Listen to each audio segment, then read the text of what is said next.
आपने अपना form 15G form 15H fill किया कि नहीं किया।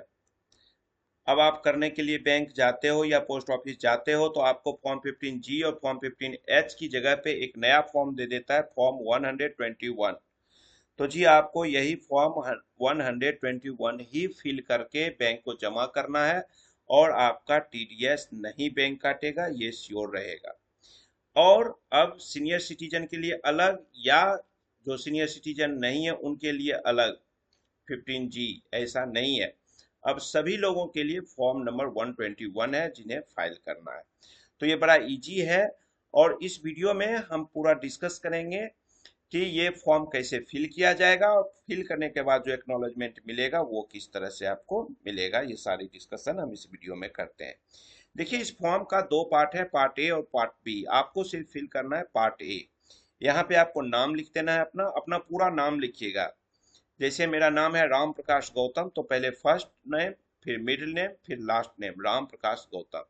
शॉर्ट में नहीं लिखिएगा, RP गौतम नहीं लिख देना है, या RPG नहीं लिख देना है, या R.P. गौतम नहीं लिखना है। एड्रेस विद पिन कोड लिखिएगा, अपना पूरा एड्रेस, और पेन नंबर जरूर लिखिएगा। स्टेटस में आप यहाँ पे इंडिविजुअल लिखिएगा, और रेसिडेंशियल स्टेटस में जाकर के आपको ये देखना है कि आप रेसिडेंट हैं या नॉन रेसिडेंट हैं, या resident but not ordinary resident, जो भी है वो आप लिख दीजिए। मैं मान के चलता हूँ कि रेसिडेंट है, तो यहाँ पे आपको रेसिडेंट भर देना। इफ रेसिडेंट, अगर आप रेसिडेंट इंडिविजुअल हैं, तो क्या इस टैक्स ईयर में 26-27 में आप 60 साल के होने वाले हैं या 60 साल हो चुके हैं, तो वो आप यहाँ पे मेंशन कर दीजिएगा। कि अगर आपको लगता है कि 60 ईयर या उससे ज्यादा का हो चुके हैं, मान लीजिए आपको लगता है कि बीच क्वार्टर में मैं 60 साल हो जाऊंगा, तो आप 60 ईयर्स लिख दीजिएगा। ठीक है ना।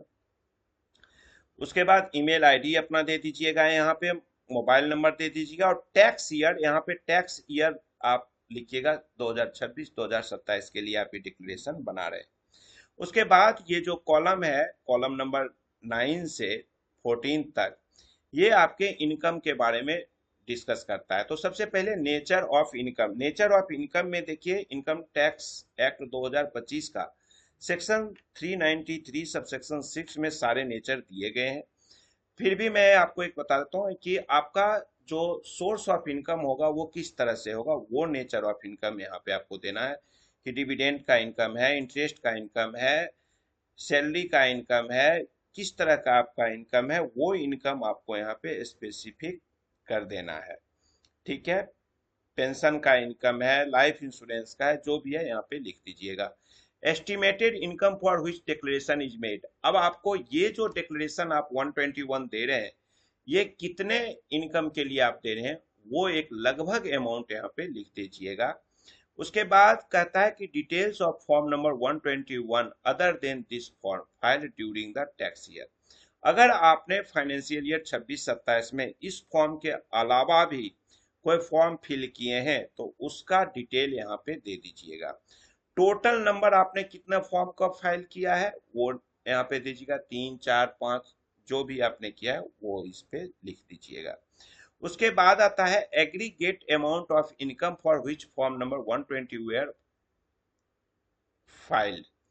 अब मान लीजिए अगर आपने 4 फॉर्म फिल करके फाइल कर दिया है बैंक को, तो चारों का एग्रीगेट जो इनकम है वो यहाँ पे शो कर दीजिएगा। अब नेक्स्ट आता है कि aggregate amount of income for which declaration is made during the tax year. इस टैक्स ईयर में आपने एग्रीगेट इनकम कितना आप डिक्लेयर किए हैं, वो कॉलम नंबर 10 वाला अमाउंट जो यहाँ इनकम लिखिएगा, और 11B में यहाँ का जो इनकम लिखिएगा, इस दोनों का टोटल यहाँ पे लिखना है आपको। ठीक है। उसके बाद estimated total income of the tax year including the income mention in column 12। अब आपका इस टैक्स ईयर में 26-27 में टोटल कितना इनकम होने वाला है, वो यहाँ पे आपको मेंशन करना है, जिसमें आपको वो भी ले लेना है जो आप फॉर्म 21 में डिक्लेयर किए हैं, वो जोड़ करके आपको करना। सपोज करिए कि 10 लाख आपका इनकम है, तो उस 10 लाख में ही अगर आपने 2 लाख का डिक्लेरेशन दिया है 121 का, तो आपको 10 लाख लिखना है, ऐसा नहीं करिएगा कि 12 लाख लिख दीजिएगा, ठीक है। और अगर मान लीजिए आपको लगता है कि मैंने 2 लाख तो यहाँ लिख दिया और 8 लाख और मेरा अलग से इनकम है, तो भी आपको यहाँ पे 10 लाख लिखना है, क्लियर। उसके बाद कॉलम नंबर 14 में आपने जो पिछले 2 टैक्स ईयर का आईटीआर फाइल किया है, उस आईटीआर का एक्नॉलेजमेंट नंबर और रिटर्न में कितना इनकम आपने शो किया है वो लिख देना। टैक्स ईयर यहाँ पे ले लेना, देखिए 25-26 का तो अभी आपने फाइल नहीं किया है, तो अभी आपको 2 साल पिछले 23-24 और 24-25 फाइनेंशियल ईयर को यहाँ पे ले लीजिएगा, उसी को टैक्स ईयर कहा जाएगा, ठीक है। जिसे पहले फाइनेंशियल ईयर कहते थे वही अब टैक्स ईयर हो गया, ठीक है। उसके बाद यहाँ पे आप अपना नेम और यहाँ पे पेन नंबर लिख के, और सबसे नीचे में आइएगा तो यहाँ पे आपको प्लेस लिख देना है, डेट लिख देना है, अपना सिग्नेचर और अपना नाम लिख देना है। पार्ट बी जो इसका है ये आपको फिल नहीं करना है। यहाँ पे देखिए क्लियर लिखा हुआ है कि details of the person responsible for paying income, ये आपको बैंक खुद फिल करेगा और ये फिल करके आपको एक्नॉलेजमेंट दे देगा। अब ये एक्नॉलेजमेंट देने के बाद आपके मन में एक सवाल आता है कि क्या मैं बैंक में जाके फॉर्म भर के दूं या ऑनलाइन फाइल करूं। इसके लिए सीबीडीटी ने, फाइनेंस मिनिस्ट्री ने एक नोटिफिकेशन नोटिफाई किया था, notification number 01/CPC TDS 2026 on 28 मार्च 2026। ये इनकम टैक्स एक्ट 2025 के सेक्शन 393 सबसेक्शन 6 के अनुसार और रूल इनकम टैक्स रूल 2026 के रूल 211 के अनुसार ये पावर देता है आपको 121 फाइल करने का। इसमें आपको क्लियरली लिखा हुआ है कि आप इसको आइदर इन पेपर फॉर्म और इन electronic forms after due verification through an electronic process, the declarant shall mandatory quote its pen in the declaration in part A of form number 121। देखिए आप इसको फॉर्म का पार्ट ए सिर्फ file करना है, उसमें PAN number जरूर mention करना है, और आप चाहें तो इस डिक्लेरेशन को पेज जो है वो या तो फॉर्म के रूप में हाथ से भर के दे दे या इलेक्ट्रॉनिक रूप से भर सकता है, जैसे आप कंफर्ट है कर सकते हैं। क्लियरली इसमें लिखा है कि payer shall furnish part B of form number 121। इस फॉर्म का पार्ट बी जो है वो आपको फिल नहीं करना है, वो खुद करेगा बैंकर, क्लियर। अब ये जब फाइल कर लीजिएगा तो आपको मिलेगा एक यूआईएन नंबर। अच्छा, इस केस में एक चीज देखिएगा कि अगर मान लीजिए आप बैंक में भीड़ है, 121 नंबर फॉर्म आपने भर के दिया, बैंकर स्टाम्प लगा करके आपको दे देता है तो वो भी चल जाएगा, लेकिन जब वो इनकम टैक्स के पोर्टल पे अपलोड करेगा तो आपको यूआईएन नंबर मिलेगा। यूआईएन नंबर जरूर लीजिएगा, बिना यूआईएन नंबर के ये बेकार है फॉर्म आपका, खाली रिसीविंग पे नहीं चलिएगा। अब ये जो यूआईएन नंबर मिलता है ये 26 कैरेक्टर्स का होता है, जिसमें अल्फा न्यूमेरिक नंबर होता है, जिसमें पहला 10 नंबर जो होता है वो सीरियल नंबर होता है, सीक्वेंस नंबर होता है, और वो इंग्लिश अल्फाबेट्स का डी से स्टार्ट होगा, ये डी लेटर से स्टार्ट होगा, और ये अल्फा न्यूमेरिक है तो एक तो डी हो गया, उसके बाद 9 डिजिट होगा, तो टोटल ये 10 हो जाएगा। उसके बाद टैक्स ईयर होगा, ये टैक्स ईयर चल रहा है 2026-27, तो यहाँ पे आएगा, जैसे ये टैक्स ईयर 26-27 है तो यहाँ पे लिख के आएगा 2026-27 का 202627।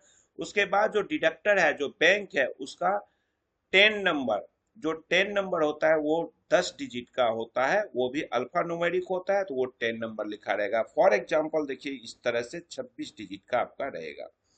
लेकिन आज के केस मैंने देखा कि एक किसी बैंक में यहाँ पे डी की जगह पे जी आ रहा है अंग्रेजी का अल्फाबेट, और यहाँ पे 2026-27 की जगह पे 2025-26 लिख के आ रहा था। ऐसे केस में आपको डरना नहीं है, घबराना नहीं है, ये भी एक्सेप्टेबल है, ये अपडेट हो जाएगा ऑटोमेटिक। कुछ सिस्टम की मिस्टेक्स होती हैं जिसके कारण इस तरह से आ रहा है, क्योंकि सिस्टम कई बार रीड कर लेता है क्योंकि वहां पे जब वो टैक्स ईयर 26-27 डालते हैं तो शायद सिस्टम अभी रीड कर लेता है कि 26-27 असेसमेंट ईयर हो गया और ये 25-26 फाइनेंशियल ईयर का है, तो ये एक देखने को मिला है, मुझे डी के जगह पे जी मिला है। ये इंटरनल जनरेटेड सिस्टम उनका होता है कोड सीक्वेंस नंबर, जो आगे चल के ऑटोमेटिक करेक्ट होगा। अब आपको लगता है कि अगर करेक्ट नहीं हुआ तो क्या होगा, हमें कैसे पता चलेगा? देखिए, अगर यहाँ पे आपको पता नहीं चल पाता है तो आपको क्या करना पड़ेगा कि एक क्वार्टर इंतजार करना पड़ेगा कि जो ही टीडीएस का रिटर्न फर्स्ट क्वार्टर का जाएगा। अगर आपको देखना है अपने इनकम टैक्स के पोर्टल पे जाके फॉर्म 26 AS, अब यहाँ पे जो मैं फॉर्म 26 AS बोल रहा हूं, यहाँ पे भी एक चीज है। फॉर्म 26 AS जो है ये अब बदल गया है। फॉर्म 26 AS जो है वो भी बदल गया है। तो ये आपको इनकम टैक्स में जाकर के जो फॉर्म 26 है इसको कहते हैं फॉर्म 168। तो आपको फॉर्म 168 देखना है, क्या उसमें टीडीएस दिखा रहा है? जिस बैंक को आपने ये सबमिट किया है उस बैंक ने टीडीएस काट के जमा किया है? अगर फॉर्म 26 AS यानी कि नया नाम फॉर्म 168 में दिख रहा है कि टीडीएस डिपॉजिट किया है, तो इसका मतलब फॉर्म 121 आपका काम नहीं किया है, आपको दोबारा जमा करना पड़ेगा। ठीक है, तो ये क्लियर होगा। अगर आपको कोई दिक्कत होती है, कोई समझने में, बैंक में परेशानी होती है, तो बिल्कुल जो सीनियर सिटीजन है उनके लिए मैं बिल्कुल ये फ्री में आपके कॉल को मैं अटेंड करूंगा 8448610923 पे, और आपको मैं गाइड कर दूंगा, सजेस्ट कर दूंगा। बैंक आपको सपोर्ट 100% करेगा। Thank you, bye bye.